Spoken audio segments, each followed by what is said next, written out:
কখনো কি মনে হয়েছে আমি তো নামাজ পড়ি, কিন্তু কেন যেন জীবনে শান্তি পাই না? হয়তো আপনি সেই কথাটা জানেন না। নামাজ পড়া আর নামাজ কবুল হওয়া এই দুটো এক জিনিস নয়।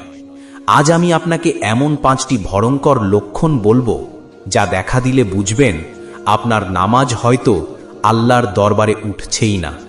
1 সেকেন্ডও স্কিপ করবেন না, হয়তো এখান থেকেই আপনার জীবনের পরিবর্তন শুরু হবে। লক্ষণ 1, নামাজের পর গুনাহে ফিরে যাওয়া। নামাজ শেষ করলেন আর ঠিক 5 মিনিট পর আগের মতোই চগলখড়ি, গীবত, রাগ। যদি তাও একই থাকে, তাহলে বুঝবেন নামাজ আপনাকে বদলাতে পারছে না।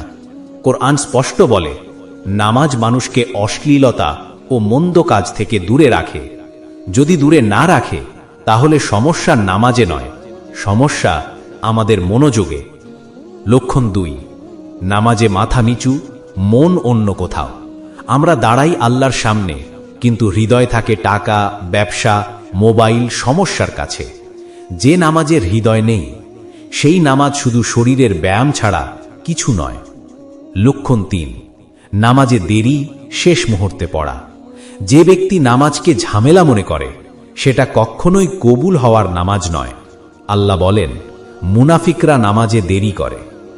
লক্ষণ 4, হারাম খাবার, হারাম উপার্জন। যদি রক্তমাংস হারামে বড় হয়, তাহলে দোয়া যেমন কবুল হয় না, নামাজও ঘোলা হয়ে যায়। লক্ষণ 5, নামাজের পর পরিবর্তন না আসা। দিন যায়, সপ্তাহ যায়, মাস যায়, তবুও আপনার ভেতর কোনো নূর, কোনো শান্তি, কোনো পরিবর্তন আসে না। তাহলে বুঝবেন আল্লাহ হয়তো আমাদের নামাজ ফিরিয়ে দিচ্ছেন। শেষ কথা শুনুন ভাই, যদি মনে করেন এই 5টির কোনোটাই আমার মধ্যে আছে, তাহলে হতাশ হবেন না।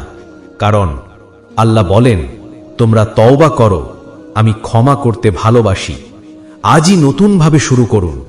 একটু মনোযোগ বদলালে আপনার নামাজই হবে আপনার জান্নাতের চাবি।